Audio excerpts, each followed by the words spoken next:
நான் முதல்வன் ஒரு திட்டம். நான் முதல்வன் டிஎன் ஸ்கில் அப்படின்னு அந்த இணைய வலைவழி பக்கத்துல போய் பாருங்க.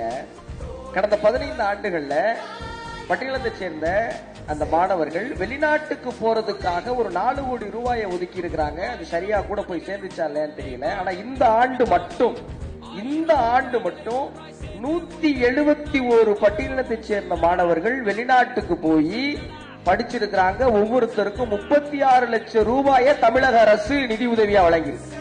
அதுல தொகை மட்டும் 30 கோடி. இந்த பட்ஜெட்ல இந்த மாணவர்களுக்காக 65 கோடி ரூபாய் ஒதுக்கியிருக்காங்க. 65 கோடி ரூபாய் ஒதுக்கி அதுக்கு அண்ணல் அம்பேத்கர் அயலக கல்வி உதவித்தொகை திட்டம்னு பேர் வச்சிருக்கிறாங்க.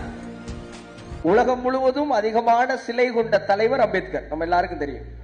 சிலைகள் வச்சா மட்டும் போதாது, அவர் பேர்ல ஒரு திட்டம் வச்சு அதுக்கு 65 கோடி ரூபாயை ஒதுக்கி 171 மாணவர்கள் அயல்நாடு அனுப்பி படிக்க வச்சு நாடு திரும்பினா அந்த மாணவர்கள் இந்த மக்களுக்காக உழைப்பார்களா, வேற எதுக்காக உழைப்பாருங்கிற கேள்வி இருக்குல்ல.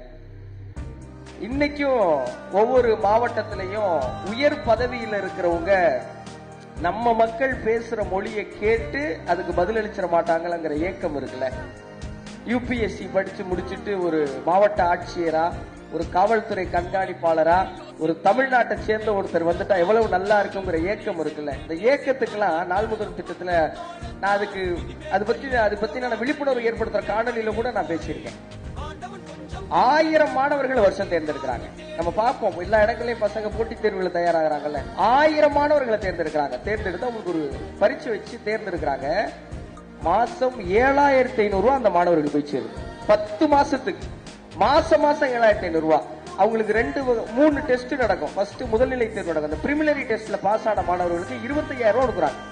அந்த பிரிமினரி பாஸ் ஆகி அடுத்து செகண்டரி எக்ஸாம் பாஸ் ஆயிட்டாங்க, மெயின்ஸ் பாஸ் ஆயிட்டாங்கன்னு வைங்களேன், அவங்களுக்கு 50000 ரூபாய் கொடுக்குறாங்க. கொடுத்து இன்டர்வியூ தயாராக சொல்றாங்க. இப்படி மாணவர்களை ஊக்குவிச்சு அவர்களை இப்படியாவது படிச்சு மேல வாங்கையான்னு தட்டி கொடுக்கிற ஒரு அரசாங்கம் இருக்கிற வரைக்கும் இந்த பிள்ளைகள் நாளை தலைமுறை கவலையே எல்லாம் பார்த்துக்குவாங்கிற நம்பிக்கை இருக்கு.